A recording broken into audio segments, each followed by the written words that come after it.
Conversations with Sandra. I'm so thrilled today to have Christian LeFer sitting in on this conversation, and I really like it. If you see in the little thingy that's going along there, hell to hell yes. Yes. We're looking for some of that. How did you come up with that, Christian? Just tell us a little bit about yourself and Yeah.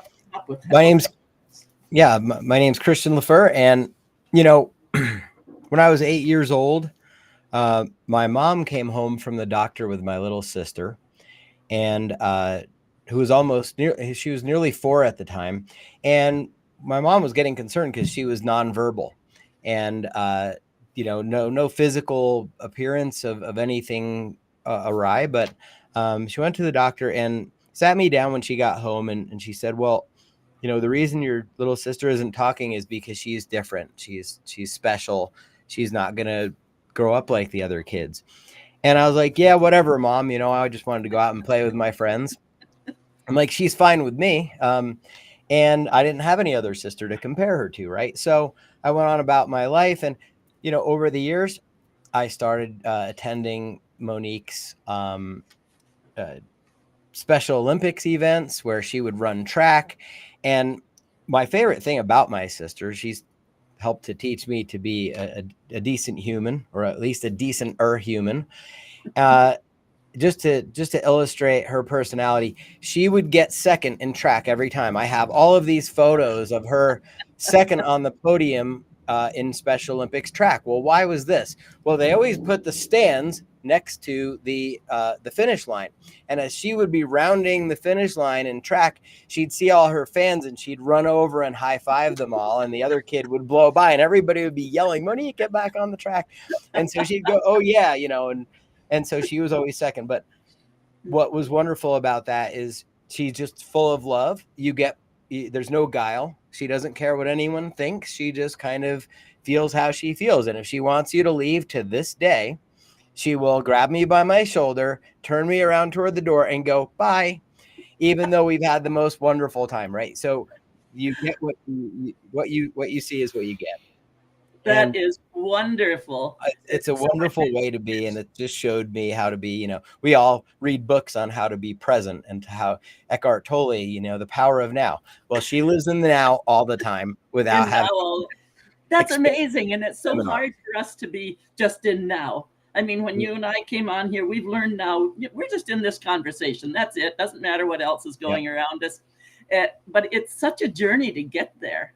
Unbelievable. Absolutely. Unbelievable. So that shaped so much of, who I am and even what I do in my business and my work and just how I relate to other people. I've got this little reminder. She's like little angel on my shoulder. Beautiful. Beautiful. I was looking at your banner on your, I think, Facebook or LinkedIn. Knowing what to do doesn't make you elite. Doing what must be done does. What's that mean to you? Absolutely. I've just learned over time in my life that I love to learn. I like to think about things. And sometimes the way I put it is my intellect runs out in front of me and tries to package and label and interpret and everything for me before I get there. And that just messes things all up on me. So I'm learning to, again, even that is about being present and being in the now and allowing myself to be open to the possibility of what is in the now and what's in front of me, whether it's a relationship or driving or whatever, because if we prepackage everything and make assumptions about everything and label everything, we start to deny ourselves the beauty in life and the possibilities in life and all those other things. And so just like all the other things that we have to sort of unlearn as we become, as we mature over the years, I've had to unlearn a lot of those things. And so I've learned that it's not about having a head full of knowledge, but it's about taking action on the knowledge that you have so you can really know it. Because I love to do things in use cases. I love to do things by rolling up my sleeves. And if I watch a YouTube video on how to fix something, I don't want to do it in theory. I want to get out there and open the hood of the car and see if I can change the valve cover or whatever it is. And so we're really all about, both of us, about filling our heart with love instead of our brains with more knowledge that we can run off and get. Filling our hearts with love and living our life in action in the playing field. Not the grandstand's not for us, is it?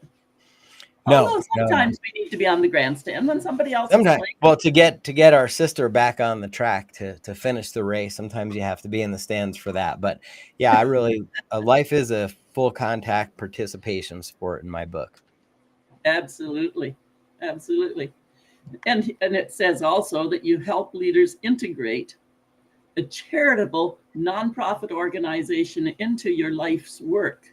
Now, that's quite a blend, because I've been involved with nonprofits. I've never created one.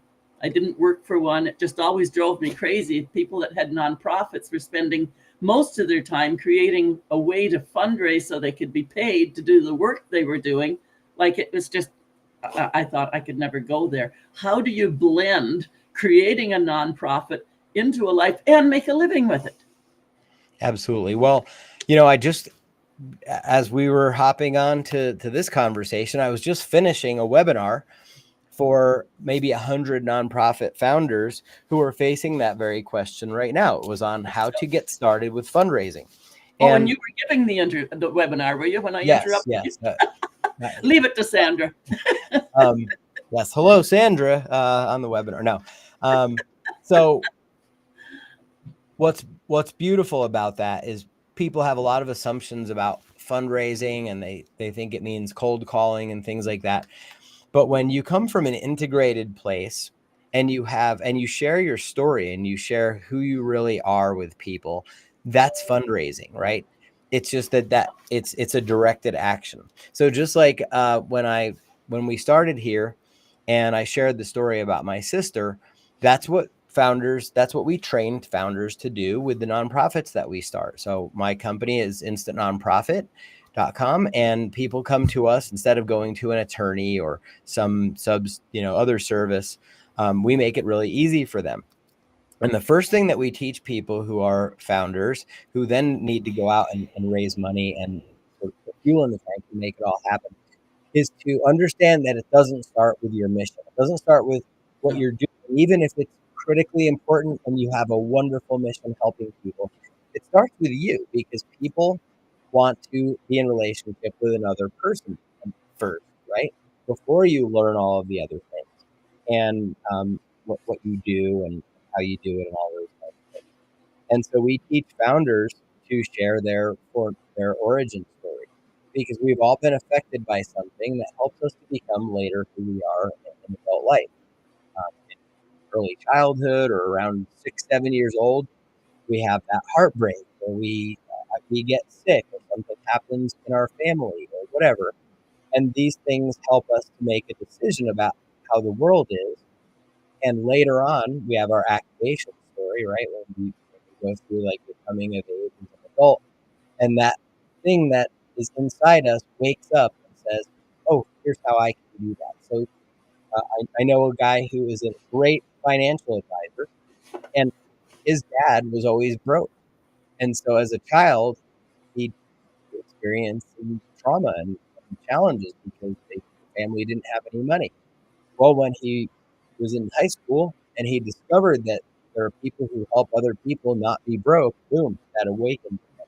So we all have these things that are kind of running in the background that help us to express our lives in a way that solves a problem or addresses something often that we've experienced early on in life.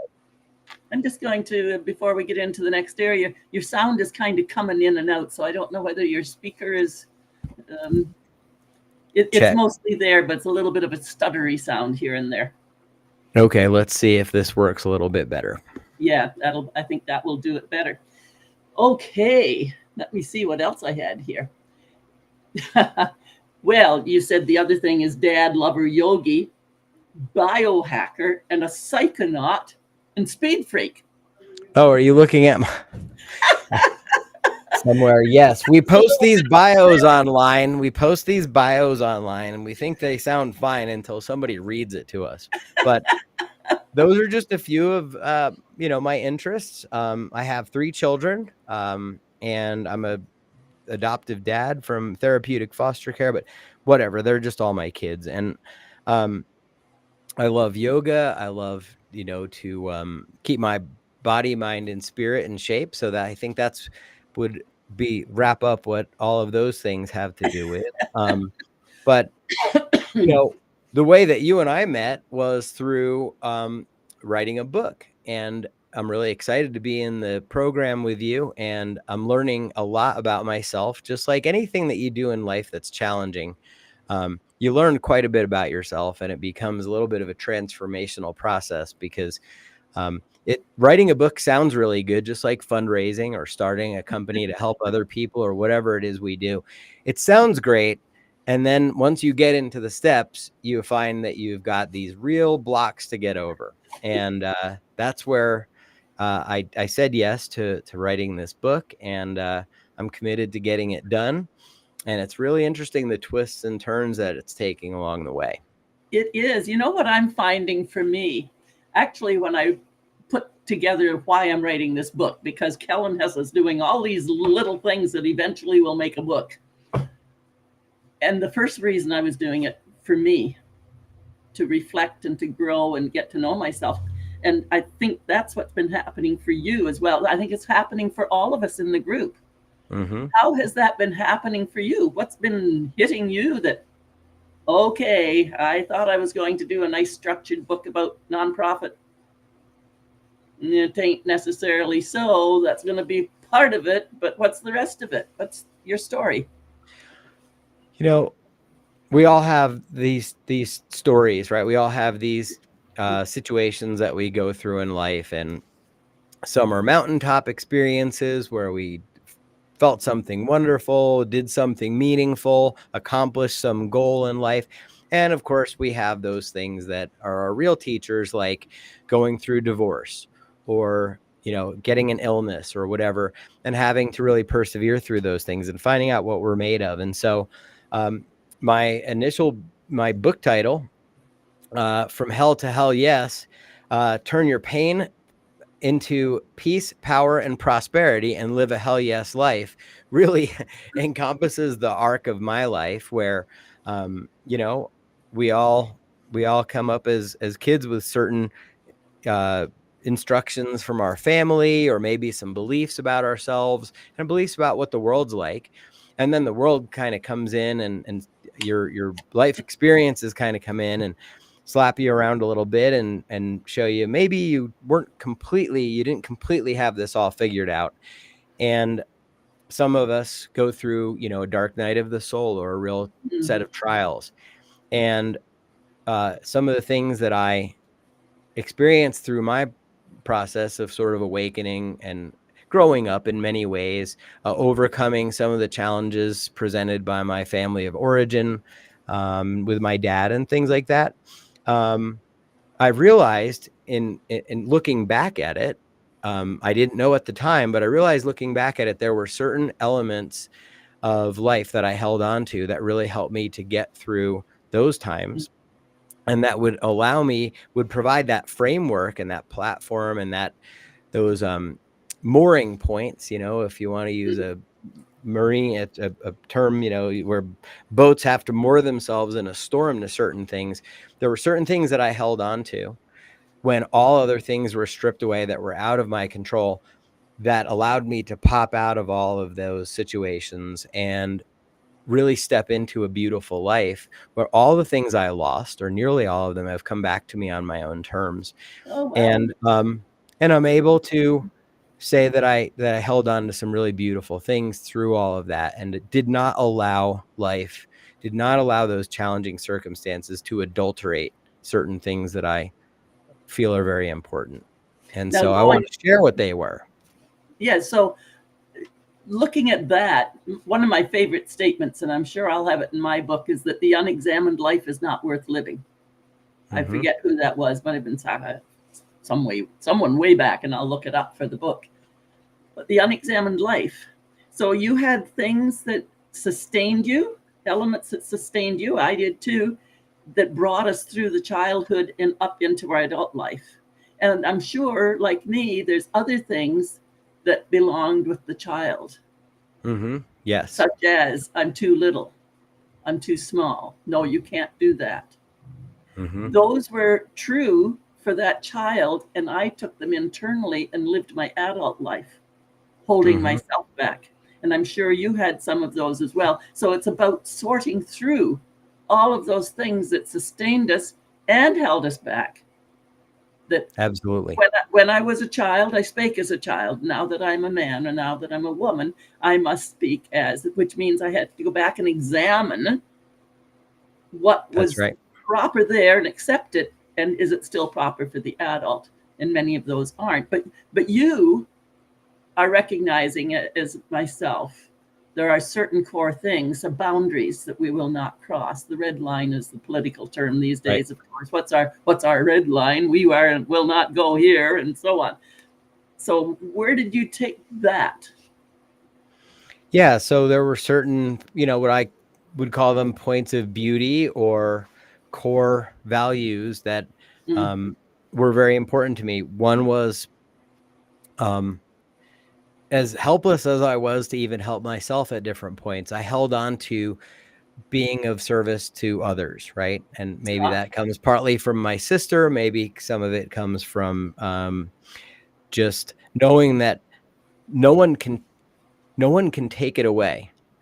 If you help someone and alter the trajectory of their life even a tiny bit, or help restore their faith in humanity by just a kind act or whatever, that is a future that you have set into motion that nobody can ever take that away. And so there's so many things that can be taken away in this world, our money, our health, relationships, even things we think are rock solid, like, relationships with our kids or the very lives of our children, the marriage and even the strongest relationships that we have. People find over time that they're not as durable as they might think.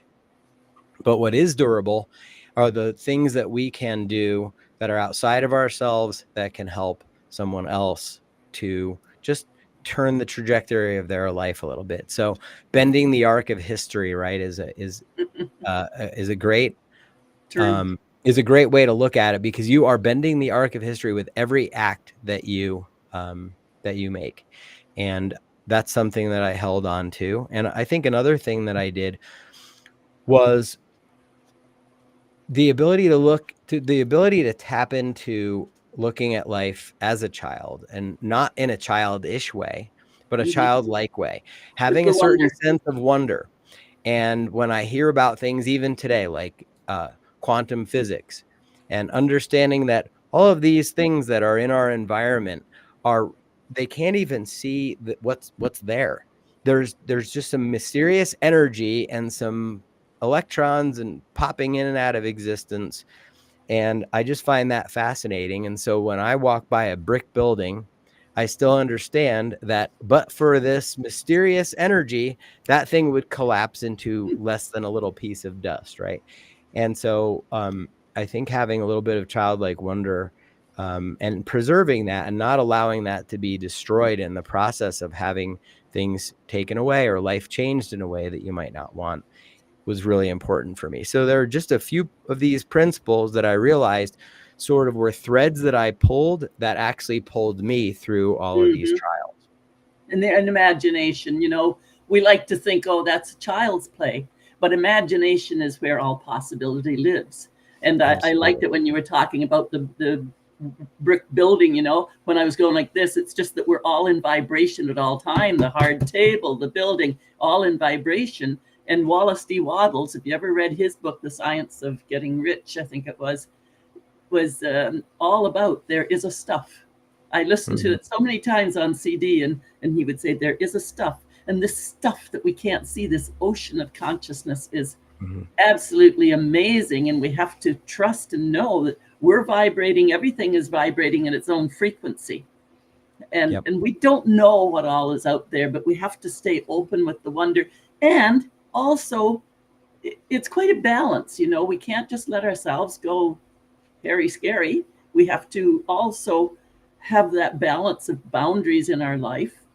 And I think that's what I'm finding with this book writing is how far do we go? How do we stay focused with what we need? But if we don't tell our true story, it ain't going to matter. It's just going to be a factual workbook. Here's what you do. Right. Do this, do this, do this, do this. Right. That's not what we're about. When we're doing There's enough of that. There's enough of that out there. Yeah, they don't need us. They need us, you and I, and every person out there to be unique and authentic and real and find that freedom to be living their life their way. And that's Yes. quite a challenge. And I'm finding this book writing is just pushing me along again, even after all these decades of change. Yeah. How do you see your book coming together? Because Kellen says we're going to be having it published in 6 months.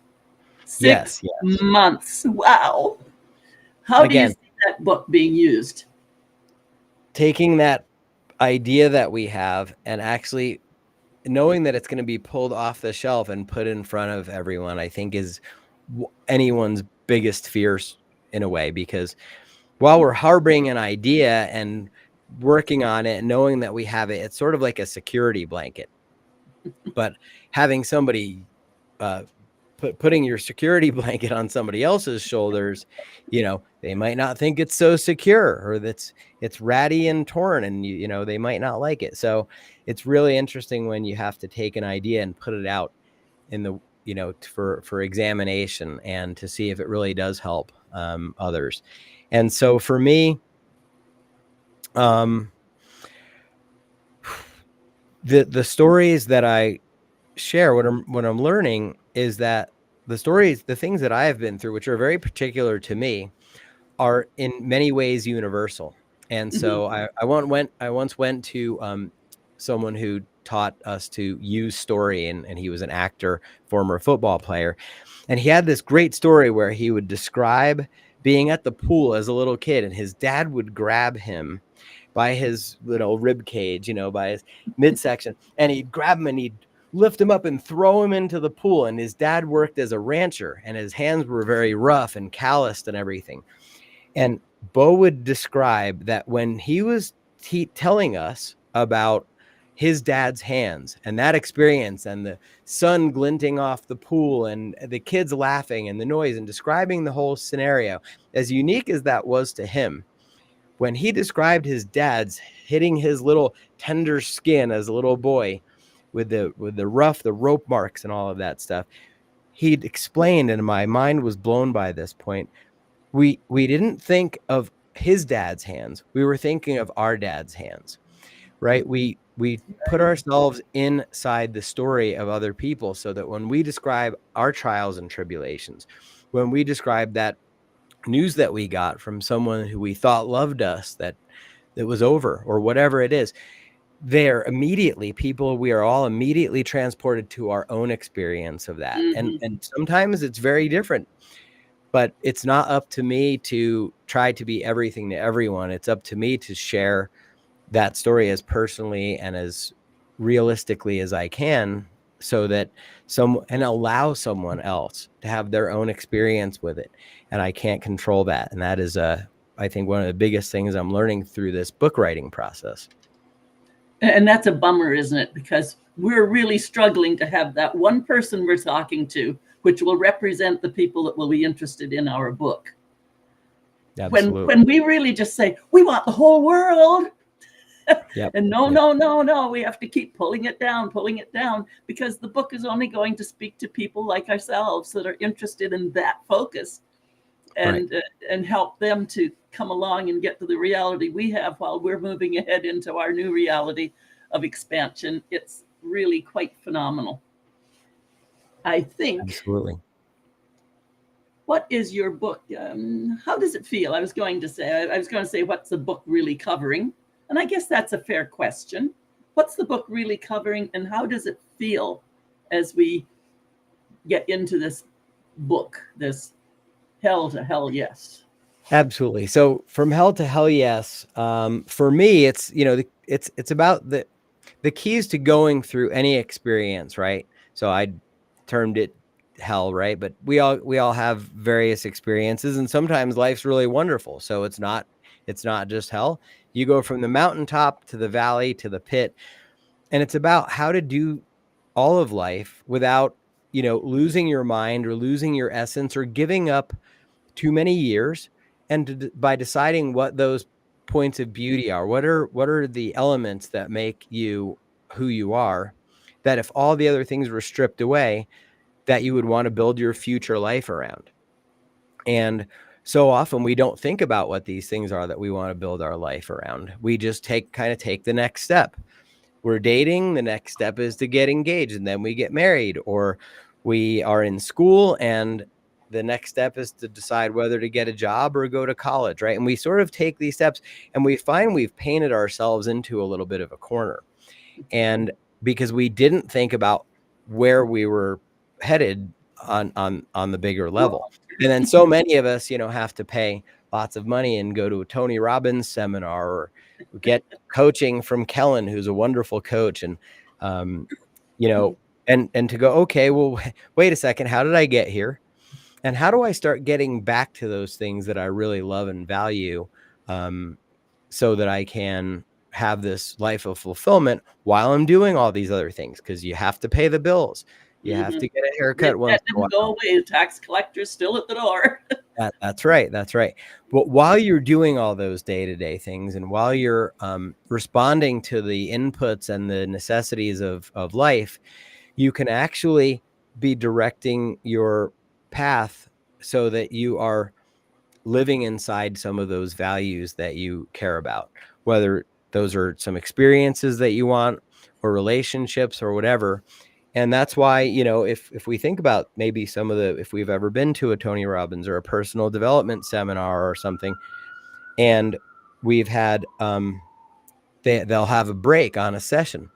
And the whole point of the whole afternoon session will be that you don't know this when you walk in the room, you're going to go call that uncle that you had a falling out with 15 years ago, right? You're going to take that one action. That's really something when that happens. Because these things occupy bandwidth in our lives. And it's just like the internet connection. If we have too many tabs open, some of us have been thinking about things for 20 years that one single action can help us to remedy, and then we get that power back. And all of these different tabs being open in life, just to use a modern term with browser tabs, because Lord knows I'll have 100 of those. Many of those open.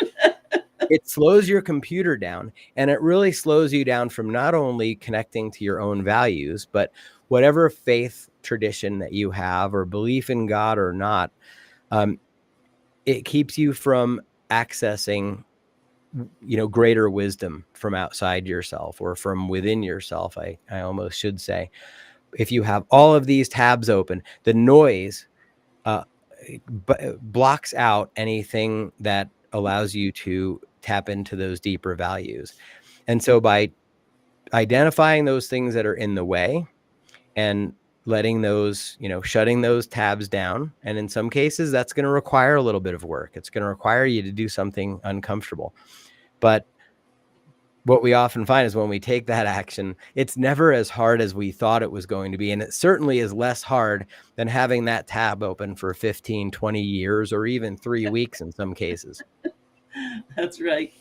Oh, dear. I'm just watching our time a little bit because I know people are often saying, I'd love to watch it, but I can't watch that long. I just tell them, we're talking heads, so you can just listen. You can Absolutely. just listen. But what would you like to say to the audience? What would be your parting wisdom? I would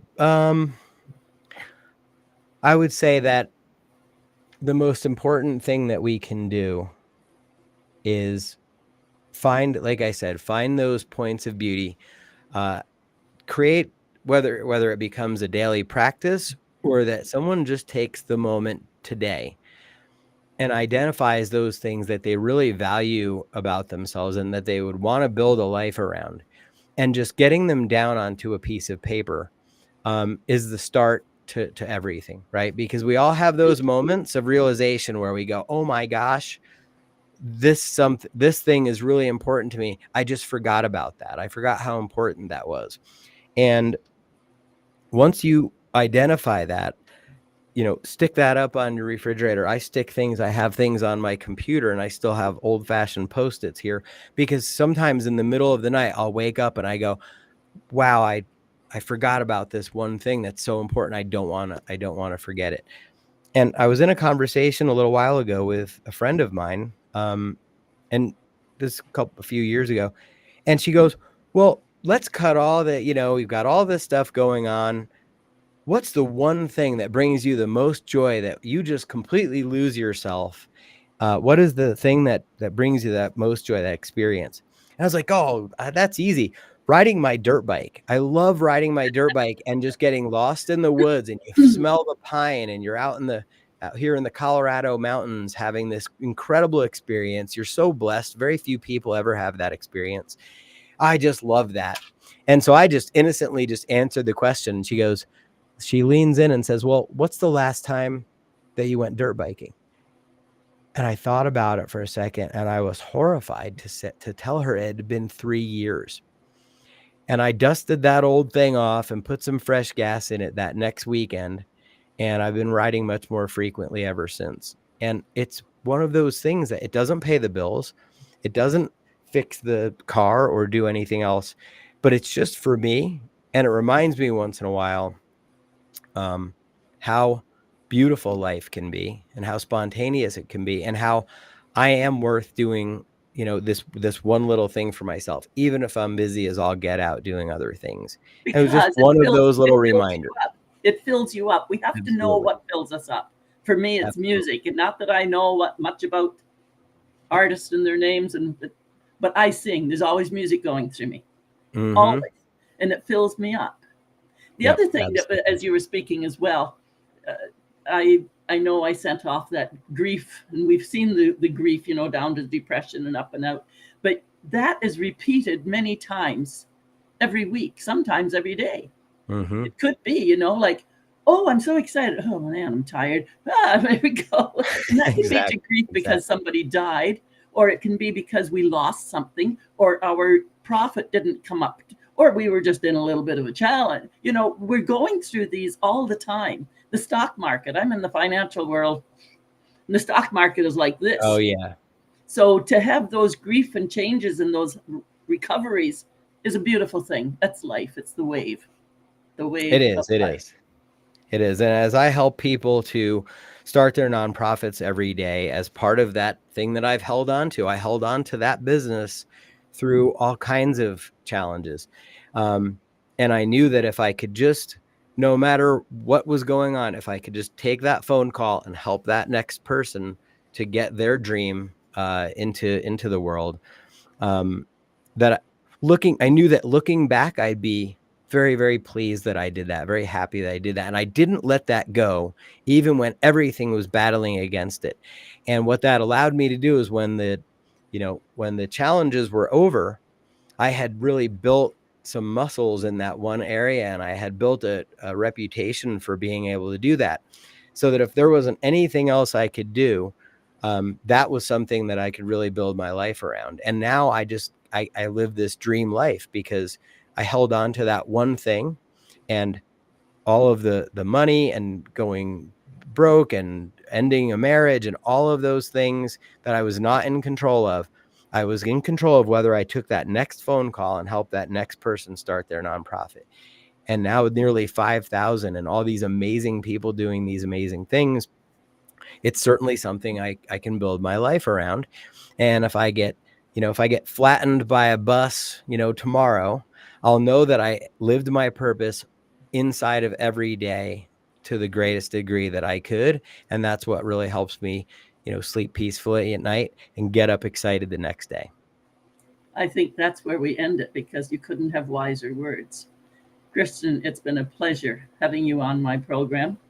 I'm looking forward to us getting through our books. How can people get in touch with you if they want to get some help with the launching of a nonprofit? Absolutely. They can go to instantnonprofit.com and either book a call or take the little quiz that's on our homepage and just asks a couple of questions. And then there's me on a video, I'm sure on most of the pages they would come to, explaining what's involved, how to get started, etc. And certainly you can find me on social media and connect. And I just love to help people. I love to hear their ideas. And even if it is an idea that you're just harboring in the back of your mind, based on something that you did years ago to help someone or improve the environment or help animals or whatever it is, keep that dream alive. And you don't need to start a nonprofit. You can if you want, and we'd certainly love to help you. But have something of beauty like that as part of your regular daily life. And if that's the one thing that you write down on a Post-it today is, what did I do a year ago, 5 years ago, 1 week ago, that brought me a little bit of joy, and how can I do that some more? Then that's what makes life worth living. And that's really what's going to help us pull through all of the grindy days of the day-to-day activities that we have to do, including writing a book. Including writing a book. Thank you, Christian. Till next time, Thank everyone. You so much. Great time, Sandra. It was wonderful. Appreciate you.